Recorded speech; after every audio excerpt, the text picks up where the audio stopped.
Chrissy, where have you vanished to? We've been trying to reach you. Why are you ignoring my calls? It's as if you're deliberately avoiding me. I'm growing increasingly concerned about James. What's his status? How is my son faring? Are you spending enough time with him at the hospital? He needs you. Oh, hi Serena. How are you? Sorry I wasn't able to answer your calls.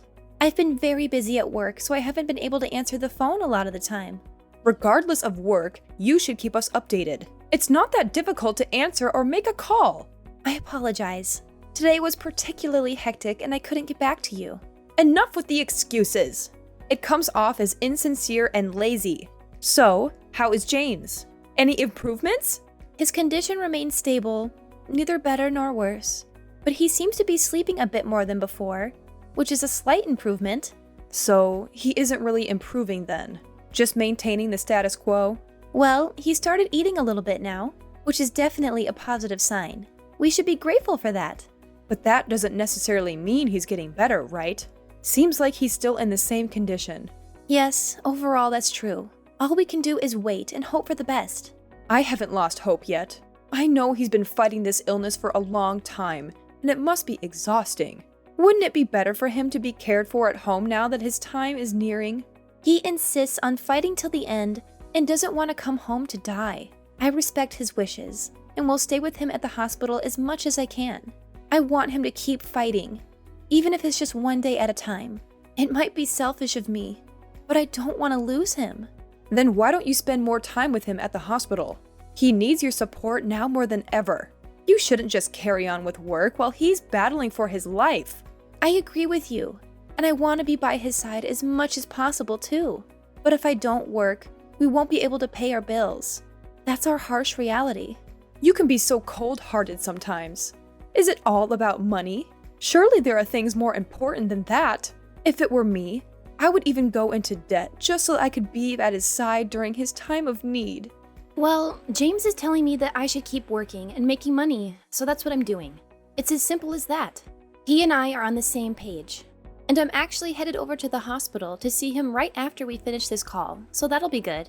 We can eat dinner together. I am making a point of seeing him every day. It's my one and only mission in life. There's nothing more important to me than this now. Oh, is that so? It's funny that you should say that. It's interesting because, I've been thinking a lot lately. And I wonder if marrying you was what caused James to start having all these health problems that he's now dealing with. It makes sense to me. What? Just what are you trying to say to me, Serena? What are you getting at? What I'm saying is that you've been a jinx for him. A bringer of bad luck. A curse, even. I mean, just look at the big picture. You married him, but haven't given him any children. And then he got sick. And he's been in and out of the hospital ever since you two got together. And now he's bedridden, and we don't know what's coming next. It certainly doesn't look good, that's for sure. The chain of events is pretty clear to me. He was always happy, went to good schools, and had a good job. Then it all turned into a nightmare in the blink of an eye when he married you, Chrissy. All the money we spent on tutors, extracurricular activities, and the rest of his education has also gone to waste. What a shame. Please, for James' sake, don't say such things. None of this was caused by him. He has always done right by both you and me. Oh, I'm not blaming James for any of this. None of it is his fault. Not at all.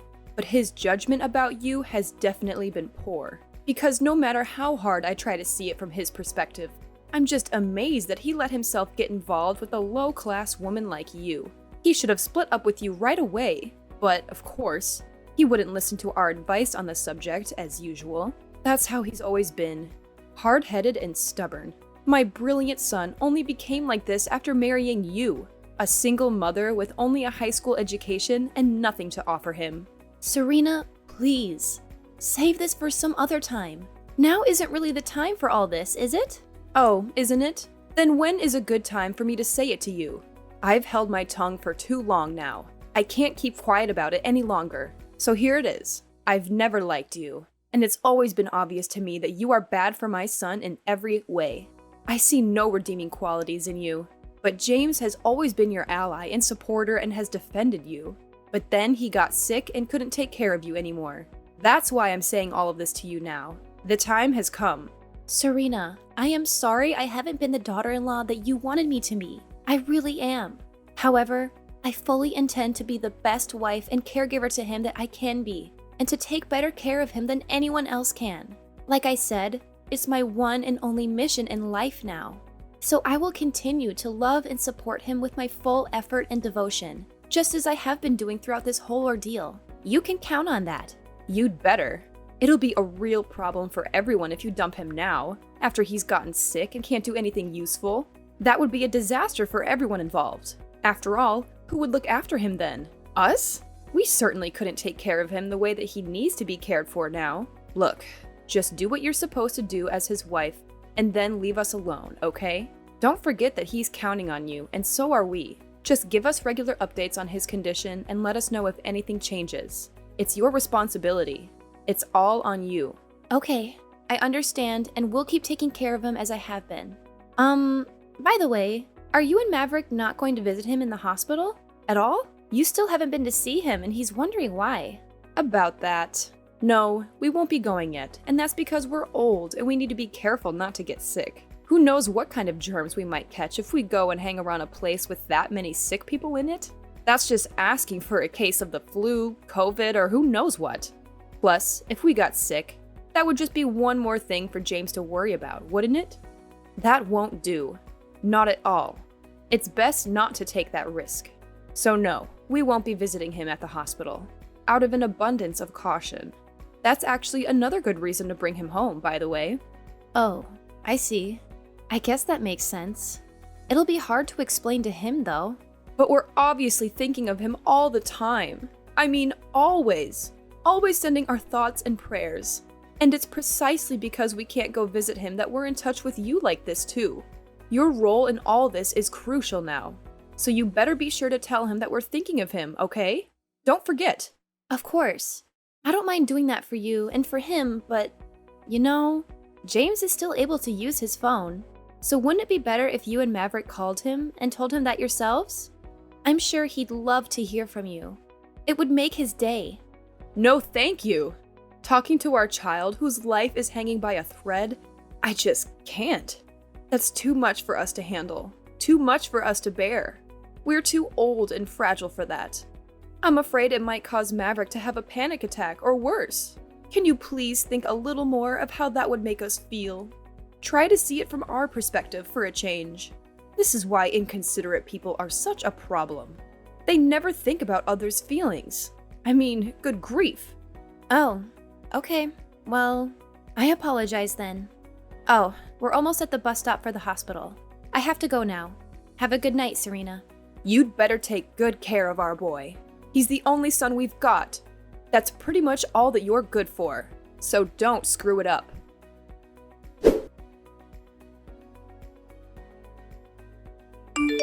Serena, can we talk for a moment? What is it, Chrissy? I'm just about to indulge in a relaxing bath. It's about James. His condition has taken a turn for the worse. The doctor suggested we start preparing for the worst. I think we should heed his advice. What? What happened? His condition has suddenly deteriorated. They managed to stabilize him this time, but they warned that next time could be more serious and he might not pull through. Why are we hearing about this just now? Too busy to call us again? I thought we agreed you'd keep us updated. I did call. I left a message. Didn't you check it? Please check your missed calls. I kept my promise. Oh, you did call. I apologize. We were out and I missed your call. So when are you planning to visit your son? He needs your support now more than ever. He's been asking about you. Let me think. But he's stable now, right? Yes, he's stable for now, but last night was tough. We don't know what the future holds. His condition is precarious. I strongly suggest that you and Maverick visit him as soon as possible. It would mean the world to him. All right. We'll definitely come if his condition worsens. Just keep us posted. So you're not visiting him today? Seriously? Not today. You'll let us know if anything changes, right? But if we wait until then, he might pass away without seeing you. If it's meant to be, it will be. Let's hope it doesn't come to that. He has you by his side, right? That's what matters most. Tell him we'll visit soon. That should comfort him. Okay, I'll tell him, but Good. Now, if you'll excuse me, my bath awaits. Keep us informed if there are any updates.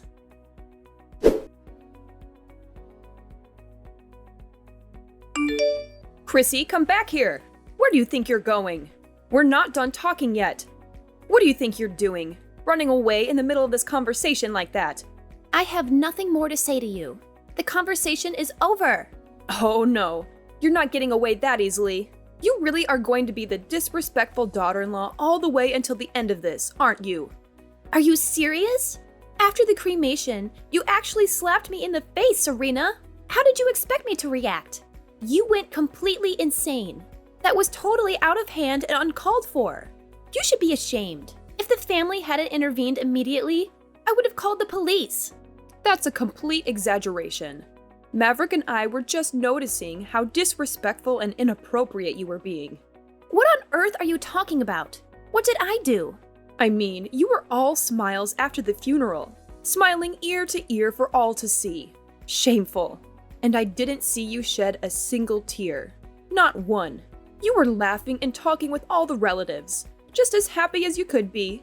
What is wrong with you? Maverick and I saw all of it with our own eyes. Don't try to deny it. That's because I was relieved for your son and my husband. James had been desperately fighting that sickness for such a long time. He was tired and he was in pain all the time. You'd know that if you'd ever visited him at the hospital. And he was finally released from all that pain and suffering. That's what I was thinking about when I was smiling. His being free from pain and suffering is a reason to be happy, not sad. It's too bad that you're unable to see that. Yeah, I'm not buying that. Not for a minute. The truth is that you're happy to get your hands on his inheritance, isn't it? You are well aware that my boy was due to receive a large inheritance from his grandfather, aren't you? That's the real reason that you stayed with him, took care of him, and didn't divorce him. You had your eyes on that inheritance all along. That's a disgraceful accusation. That money had nothing to do with James and I being together. I loved him.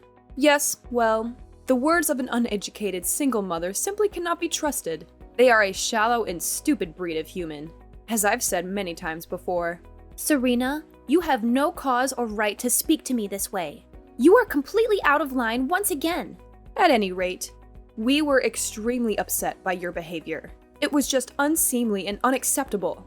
And we won't be giving any inheritance to a daughter-in-law who was so happy at our son's passing.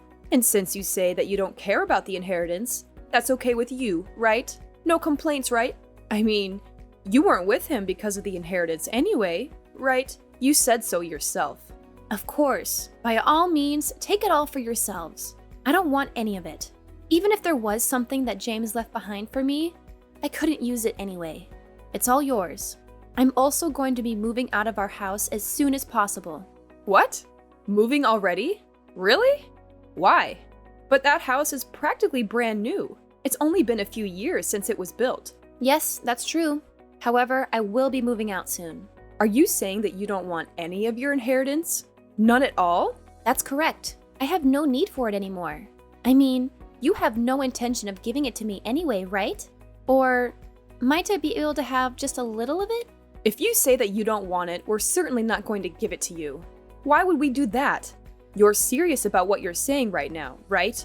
Let's be perfectly clear about it and have no backtracking later on. Because if you come back to us later saying that you changed your mind and you do want it after all, we're not going to give it to you. No problem. That's perfectly fine by me. It's all yours. Take it. If you're that concerned about me changing my mind, we can write up an abandonment of inheritance. Shall we do that? Sure, let's do that. That's a very good idea. Okay, then go ahead and put that plan into action as soon as possible. All right. I do have one thing to ask in return, although it's not a precondition or anything like that. Oh, do you? What now? What else do you want? I'm not entertaining any unreasonable requests from you. Keep it within reason. All I want is your promise that you won't bother me anymore ever again after we do this. That's what I want. And I also want to keep James's remains. I will decide on the burial place before the mourning period ends. Is that it? That's everything? Nothing more than that? In that case, we're more than happy to oblige your request. We have no intention of ever getting involved with you again, either. Understood. Fair enough then. It's settled.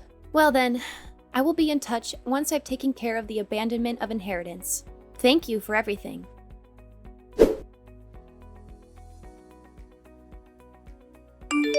Chrissy, you really are a lowlife. Is there nothing that you won't stoop to? Where in the world are you hiding out? Come back to the house right now. Sorry, but that's not possible at this time. I've moved out already and I am in my new place. Yeah, it must be somewhere nearby though. Where is it? If you won't come here, we'll go to you. Where's your new place? Give us the address right now. No, I won't be doing that. You agreed to cut all contact with me, remember? Don't forget our agreement. But you're the one who didn't hold up your end of the bargain. Why is James's inheritance nothing but debt? We're really screwed. This is untenable.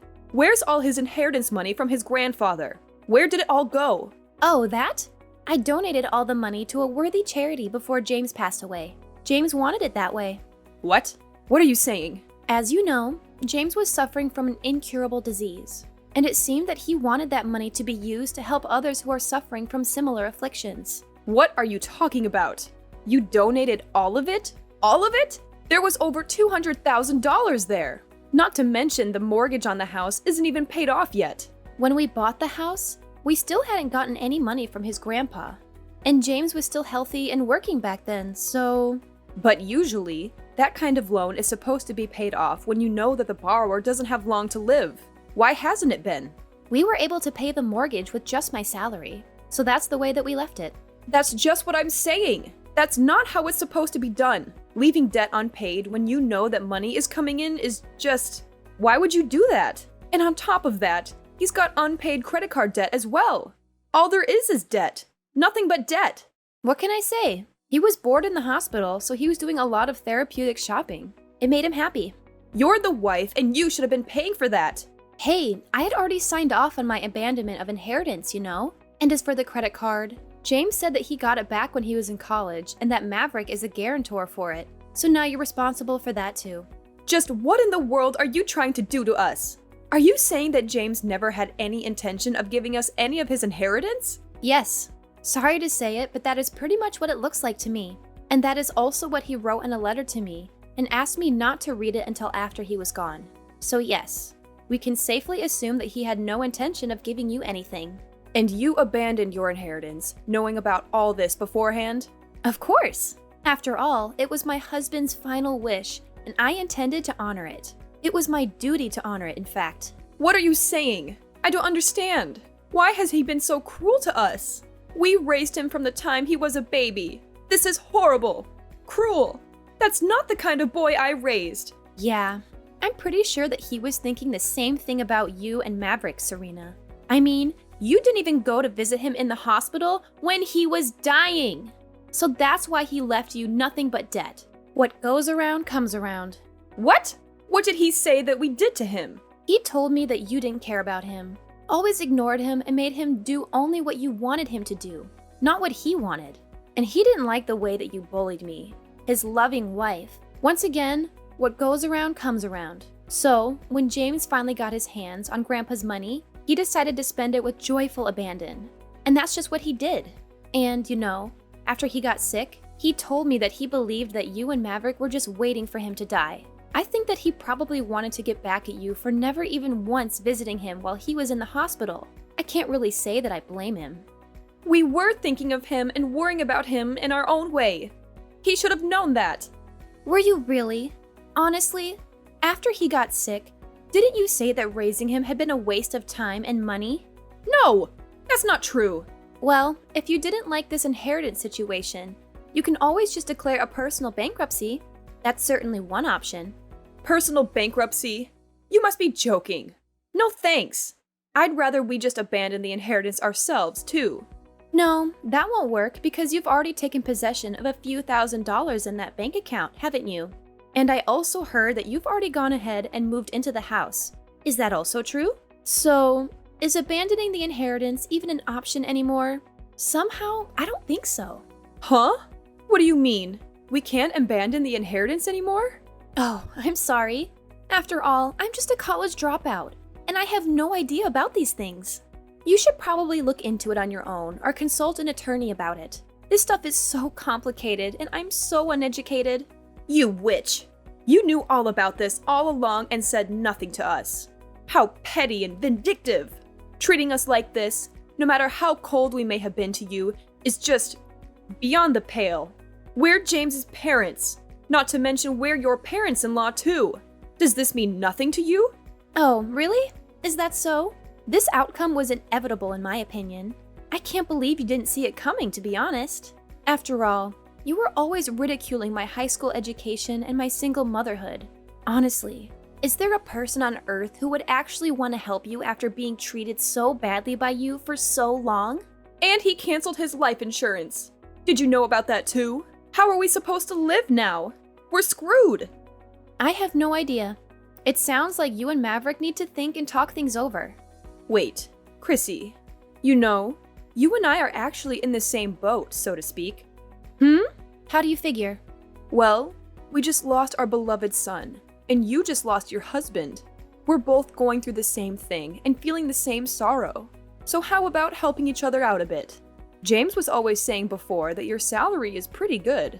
And you also just said that your salary was enough to pay the mortgage, right? Don't let me into the same category as you. We're not the same. Not at all. I loved my husband with all my heart, but all you two care about is money. Okay, if you help us out now, we'll apologize, make amends, and give you the credit that you deserve and never got from us. We'll respect you and treat you better as our honored daughter-in-law. No, there's no need for any of that anymore. It's much too late.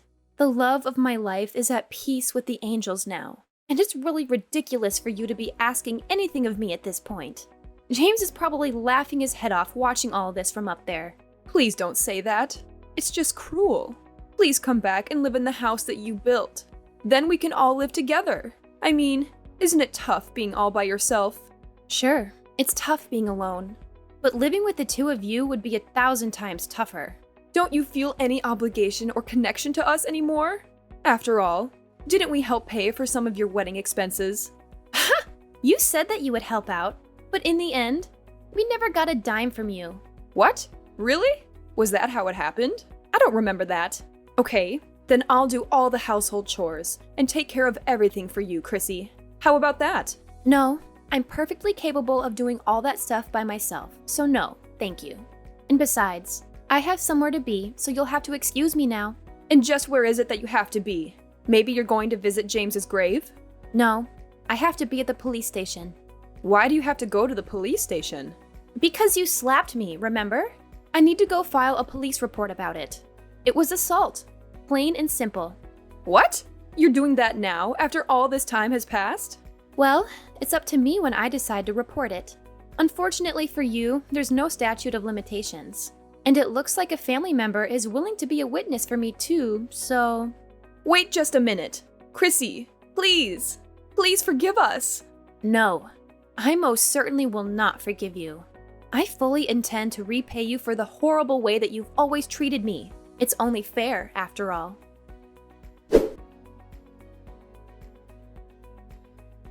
After that, Serena begged me to drop the police report, but I sued her and Maverick instead and got a settlement. My in-laws avoided bankruptcy, but they had to sell their house and move back to their old place. They still owe a lot of money because of James's debt and the mortgage. They blame me for everything and have become outcasts among their relatives and neighbors. They thought they would profit from James's death, but it backfired on them. This is the best revenge for me. James told me that he couldn't leave any inheritance, but I loved him anyway, and I don't regret donating all the money. I wanted to help people who needed it. I have some savings from before we got married, and James gave me many expensive gifts. He said they were for when I might need them, but I don't want to sell them. They are precious memories of him. I will keep them and live well, so he can see from heaven that I am fine.